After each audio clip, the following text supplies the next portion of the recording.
Hey, it's Chronologically Gaming, the only channel that's perpetually retro because we're playing every video game in order of release. Who knows where we'll go, what video games we'll see. Every episode is a journey and you're guaranteed to see something you've never seen before. These are the video games of November 1982.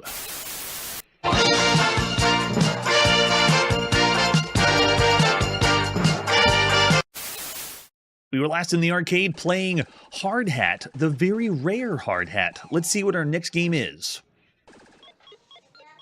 We're next going to play on the Atari home computer. This is Hopper. Hopper, I believe we've seen games called Hopper, but this is a completely different one. This is from Softside Magazine, which means we're going to be typing in and playing another game. I got a better scan for Softside Magazine. This is a type-in game that got the cover of a magazine. There he is. There's Hopper. Not to be confused with another frog in the arcade. Completely different. You flip to the right page, and here it is. All about what Hopper's all about. It has a TRS-80 version, which we won't see on the show. We're going to be playing the Atari version and Apple version. And the documentation is shown here by Fred Kondo. Way to go, Fred. It is available with joysticks. So imagine you're opening up a magazine. You have a free way to play Frogger right here. All you got to do is spend the time to type it in. Awesome. Let's type it and play some Hopper. This is by Rich Bouchard and Alan J. Zett. Whenever you typed it in November 1982. This marks our 390th game we've played on the Atari home computer. We're almost to 400 video games for the Atari home computer. That's a lot of games. Softside Magazine and Softside Publications, whatever you want to call it. This is the 32nd game we've seen from those magazines. Or magazine publications. And this is the 85th game we've had to type in to play. We actually don't type them in here on the show. That would take too long. Thankfully, someone's typed them in for us. Thank you, whoever you are. Yes, when we get to that, he definitely will be. Of all the games we've played to this point, this is the 4th game by Rich Bouchard. And he's done Gambler, Solitaire, and Escape from the Dungeon of the Gods. Alan J. Zett, we've already seen too. He's done, this is the 2nd game we've seen him do. Hexapon is another game that he's done. So we can move the joystick for instructions and go. Our mission is to move frogs into bunkers. Bunkers, okay. Move onto the logs, avoid snakeheads, use bodies, avoid cars. Yeah, they're explaining Frogger to us, as if we didn't know. But no, this is totally different. This is Hopper. The joystick's used to move the frogs at a time. The time bar is displayed at the bottom of the screen. When this runs out, your frog expires. All right, got it. There's our point values. And just remind you, all this was typed in. A very cool presentation so far for a type-in video game. All right, press our button on our Atari VCS joystick to go. And it's coming in. Look at that. Wow, really, really cool. Yeah, so no animation coming from Hopper. He doesn't need all those fancy animations like you saw from before. I do have some high-res artifacting turned on, so this is kind of like what it would look like on your screen in 1982, but there are some elements of this that are black and white. The artifacting provides a little bit of color. I'm already noticing the control seems a little bit slow. So as I'm moving Hopper around, there's a lag. There's a slight delay when you consider the other games we played. Especially, we played some official Froggers recently, and going from official Frogger or some really nice controls controlling Frogger to Hopper, I can tell the difference. There's a little lag. You can see it's working pretty well, though. They refresh the screen every single time, but it's Frogger. A free Frogger right there in the magazine. If you're fairly familiar with BASIC and you want to spend the time typing it in, go for it.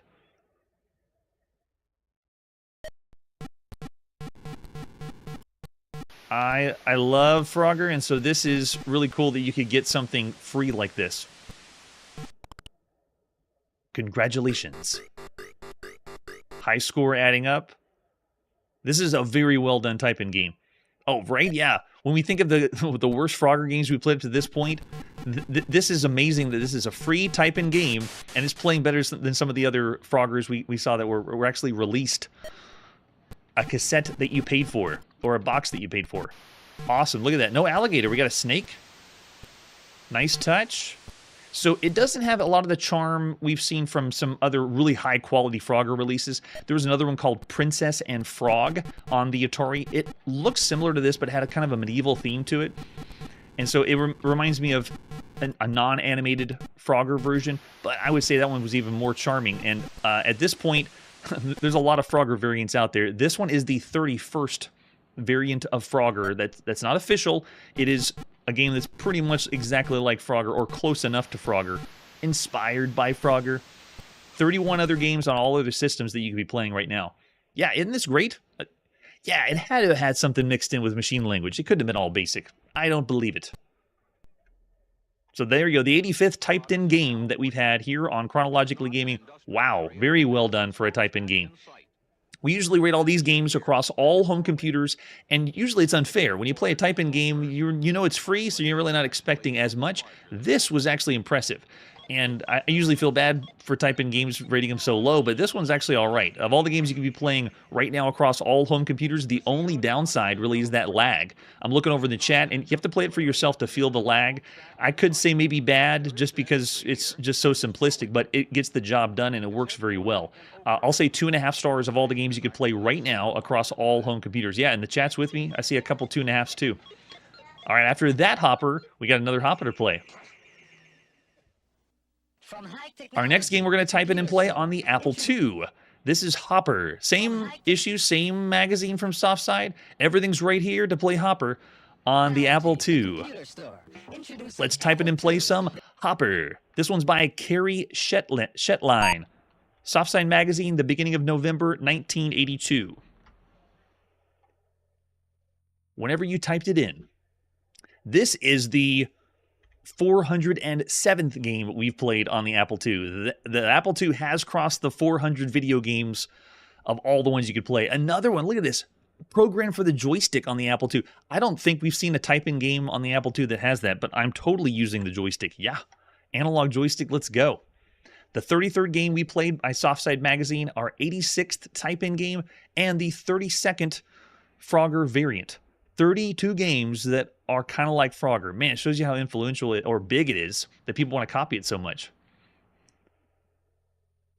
All right, here we go. Oh, looks completely different. This appears to be redrawing the screen or refreshing every time. Whoa, the lag on this is way more. Oh my goodness, this is barely able to. I can't even describe. Maybe I can do my best. But Frogger still has no animation. Hopper has no animation, just like Hopper on the Atari home computer. But the way that Hopper moves is so slow.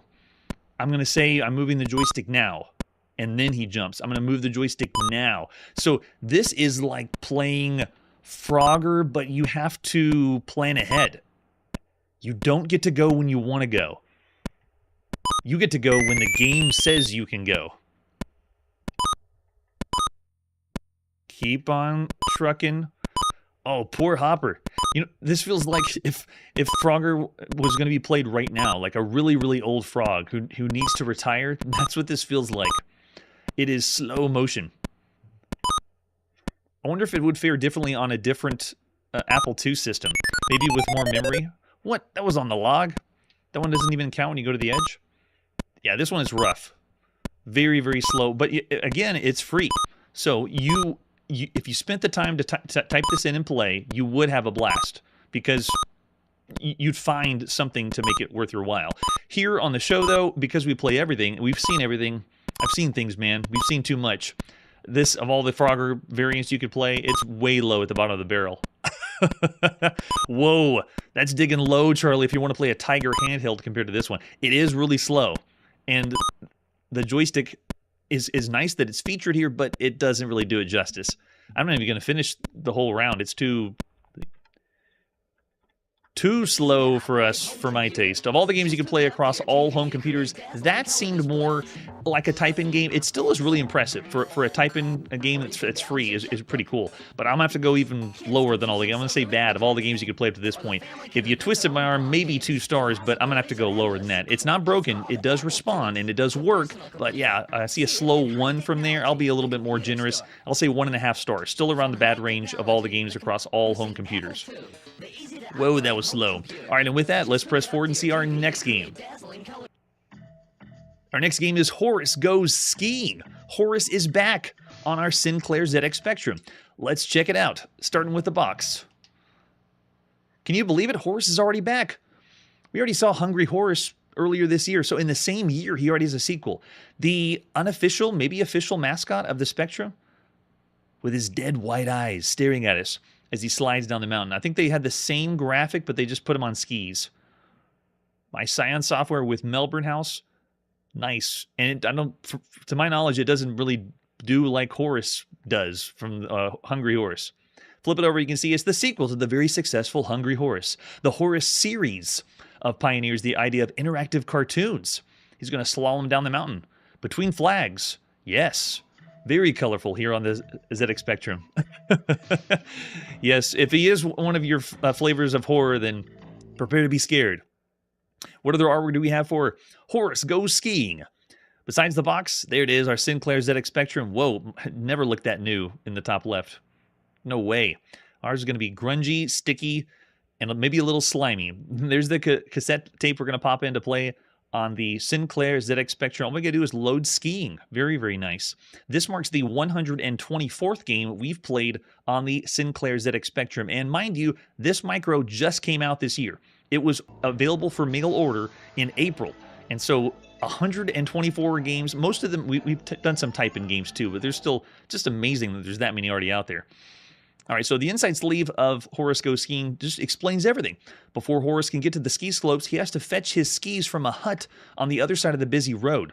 He'll move in the 4 directions using those keys right there, and I believe some versions have the cursor keys. At the beginning of the game, Horace has $40 to spend. We got money? Horace has currency? If he's knocked down, it'll cost him $10 in ambulance fees. After Horace has successfully crossed the road, guide him to the door of the hut where he'll fetch his skis. So we have to go buy skis? We've never done that for a skiing game. The charge for skis is $10. He has to enter the hut, and he has to be able to afford the skis. This is so bizarre. So a very fun lore for a skiing game with Horace. If he spent all his money on ambulance fees, he can accumulate points and money by crossing the road repeatedly. We're going to be going to the ambulance is going to be picking us up? Yes, that's right, Sisters of Mercy. I am loving it. So even more here, explaining how the game works, making sure you pass through the red and blue pairs of flags, how many points you get. Lots of fun stuff. And if you want to have louder sound effects, amplify the Spectrum by inserting the lead between the microphone sockets of the Spectrum and tape recorder. Yes. Bring it on, Beam Software. And then there's more loading instructions right there. All right. We do have lots of other versions of this one. In Spain, he's known as Horacio. So Horacio, or Horace, was available also for the Timex Sinclair 1000 in 1983 and Sinclair Research for a few ones. Let's pop in and play the very first one. This is Horace Goes Skiing by William Tang, Scion Software, beginning of November 1982. Did that title screen wake you up or what? So Horace begins. He's already running back and forth. I can control him. There you go. It's keyboard controlled only, and so I'm able to move him left and right. If I go down, it begins as if we're playing Frogger. We got to go buy the skis, so I got to make my way across the busy street, but I already died and got an ambulance fee. Go, go, go. Okay, buy the skis. You have to work for your skis. We've never seen that for a skiing game. So cool. So quaint. Yes, we died so many times. So we have to try to be able to make it across, and we're still not making it. We're using all our money. We have no cash now, which means we better make more quickly. Look how crazy this... This is the coolest road of Frogger, though. It is the most unpredictable road of Frogger. I love it. Sorry, we have no money to ski, so we didn't do it. We'll just breeze past the title screen. This is done by William Tang. Way to go, William. He also did Hungry Horace and Strike Force, or worked on it on the TRS-80. Look at this Frogger. I mean, look how amazing the traffic is. It's very, very well done. Especially that it's on the ZX Spectrum. Can we buy our skis? Yes. We have the money. Oh man, those motorcycles are brutal. You gotta be so fast. Gosh. Alright, let's see if we can get across. I have to figure out my strategy because we got two different... Oh man, I really thought I had it that time. Poor Horace. We don't have enough money to ski because we have to pay to ski. Go. Oh man. It still is fun. I could understand you being like a kid excited that this is a new Horace game and you get it and your first expression is, oh, this is awesome. It's going to be like Frogger. And then you realize how difficult it is. You're like, I'm not even able to ski as Horace. Gosh. Still quaint and fun. We will get across and we will get the skis. With maybe a little luck. I mean, look at that. Look at the crazy traffic. Well done. We played lots of Frogger variants. This is the 33rd variant of Frogger, and this one has the most unique traffic. Look at that. We have motorcycles changing lanes. And look at that ambulance. The ambulance actually hit us. And we had to pay the money. I can't believe it. Do we have any money to ski? I don't think we can pay for it now. We can. Yes, we're skiing. Okay, whatever you do, Horace, don't die. So this one is controlling, again, still with the cursor keys, 5, 6, 7, and 8, or if you're using the letter keys. We got to make it through the different flags. That's how we're going to be able to gain some money if we can. Yeah, so it's skiing. We've seen this before on several home computers, just a few consoles, but skiing as a video game works really well. This top-down skiing scrolling is awesome.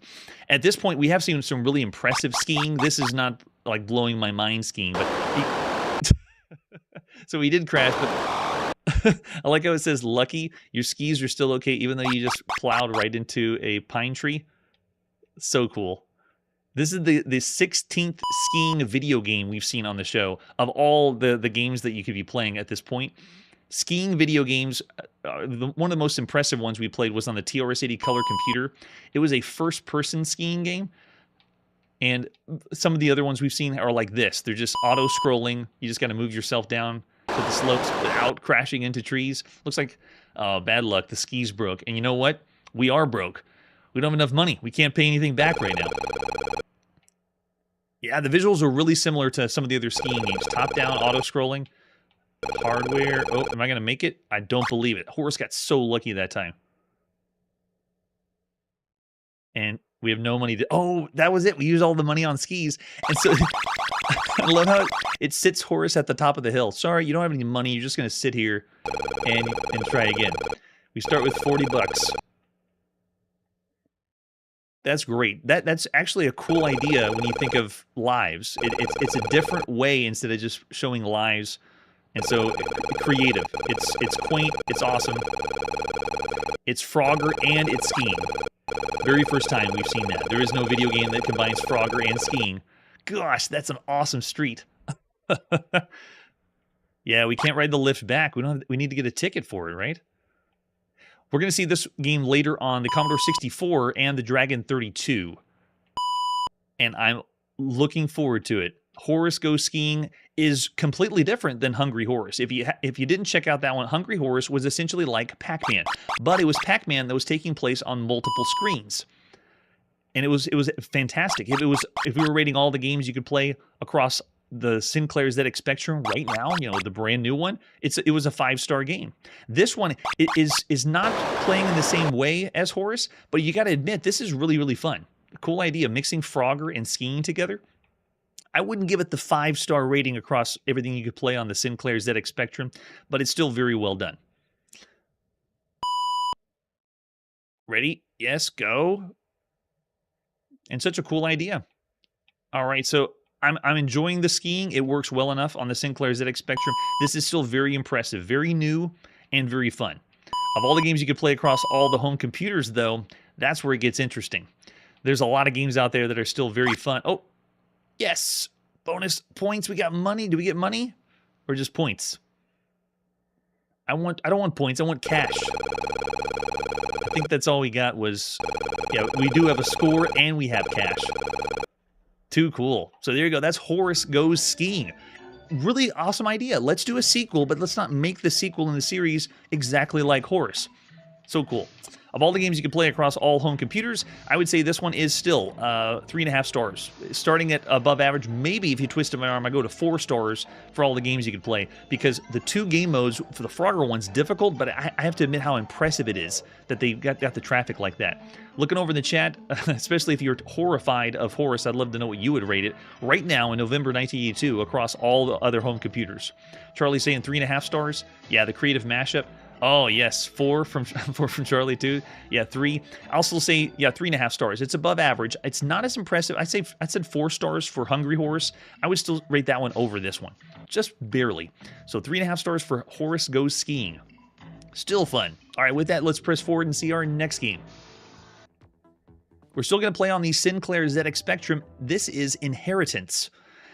Inheritance. We haven't played any video game dealing with inheritance.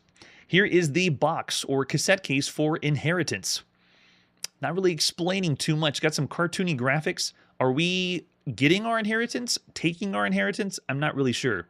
This box is one of the first examples of this game. This was re-released several times, and the original was done by Simon W. Hessel, who's on the front. Self-published, or, you know, Simon W. Hessel software. I'm not sure what the cartoony vibes are, but you'll see when we boot the game up. What other artwork do we have for Inheritance? This is our 125th game that we played on the Sinclair ZX Spectrum. Here's the box you may have seen later. This is the re-release by Microgen. There we go. Smoking some cigars, getting some cash. That's Inheritance.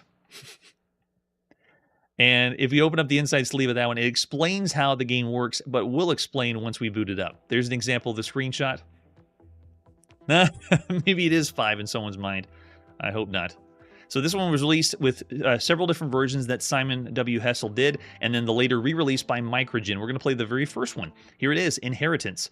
Simon W. Hessel in the beginning of November 1982. The only other game we've seen by Simon Hessel was Great Britain Limited, one of the very first government simulation games. All right, we're in. Inheritance. Now, the date here is interesting. I couldn't find very many references of July 1982 for the release, so I'm wondering if it was developed, or maybe the version 1 was July, but there is reference for November as a release too, so tell me in the comments when the real release of Inheritance was. All right, our great uncle Arbuthnot is dead. You stand to inherit your great-uncle's entire estate, but first, you must prove your financial acumen by turning £10,000 into £100,000 within 26 weeks. So the game's split into 2 parts. The first part allows us to invest our money, like you can see here, in the stock market. We can invest in metal, casinos, racetracks, and stuff, and then we'll have to deal with relatives who try to trick us and divert our attention. When we raise the money, you can move on to part 2. Part 2, if we get to it tonight, is going to have where we successfully inherited the Pooksley Manor and the surrounding estate, which includes a soft drinks factory. Our aim is to find the secret formula for a potentially lucrative soft drink, market it, and become a millionaire. Much easier said than done. That's what this game is all about. And this is all keyboard and all text. So now we're just going to invest in stocks. Let's go with chemicals, because I got one word for you. Plastics. How much do we want to invest in chemicals? Let's do, we got £10,000. Let's do £1,000 in chemicals. And then we can invest in aerospace. Let's do that one. 190 each one. Let's do 2,000 for that one. And you see it's slowly whittling down our total amount of money. And then we have a motor car. Let's invest in that one. Why not? Yeah. Yeah, this one's with a twist. It's a stock market business simulation with different elements added onto it. So it's not just straight, can you make the right decisions? It's going to have some weird twists they throw our way. All right, so how much do we want to invest in motor car? Let's do 3,000. I don't know if I should use it all or not because we only got 10,000. All right, so let's just say we're done. That's all we'll invest in. That's right. We are going to need those chemicals for all the soft drinks later, right? All right, so next we do the metal exchange of what we can get for platinum, gold, silver, copper, lead, and zinc. So this one is just investing. So we got $4 grand. Let's go with gold. Got to go with gold. And then what do we want? Invest. Let's do 2,000 in gold. We're spending all of our inheritance first on the stock market, and we'll just say we're done. Let's keep going to the next one. Let's see how far we can go with our inheritance. Very weird idea. All right, so the weekly report. Let's see how well we did. Looks like they're showing the changes. So everything's going up. Look at the price of the stocks. Okay, nice. Looking good. And you have to look at the before and after. Okay, so 60 to 100, that's pretty good. All right, so can we just go to the next section, or we have to make the right decision? Okay, well, let's see. Platinum went up. Gold went up by 60 a share. Nice. If you're not familiar with the business simulation genre, we're playing every video game here. And so what this is doing is it's just giving us a track total of the decisions we made. And that's kind of like what these business simulation games go. All right, so let's do enter to continue. So we're doing good. We got 10 grand. And then here's the twist. This game is not just a stock market simulation game. It's got gambling. So you can use the money of your choices and add gambling to the mix. We haven't seen that. It's a combination business management simulation and gambling. It's so cool. So I want to see what's the blackjack like. I'm pretty good at blackjack. Let's gamble our money away. Okay, so press enter to show our card. We didn't bet anything. All right, here we go. How much do we want to bet? We got a king. Oh yeah, let's go big. Can we go 1,000 pounds? We can. Yikes, we can use 1,000 pounds of our inheritance. All right, so here we go. What do we got? 19. And looks like the dealer's got a jack. Great. Or the bank. Darn, they had blackjack. Dealer always wins. I know, isn't that cool? Cool option that you can just blow it all on blackjack. And we can also bet on horses too, right? Oh, so it's going to the next week. So this is a turn-based game. We just did the first turn, the first week, and now we're making decisions on the next week. Okay, so let's see which one will go. I bet petroleum will go up. So let's go. It jumped really high. So let's invest. Let's say 2,000 on petroleum, and let's say looks like Motorcar did all right. Let's say it's going to do good, and let's do another 1,000 on that. So you kind of have to watch the trends as if you're playing a stock market simulation game, but then you also have to, take a risk, maybe do some gambling.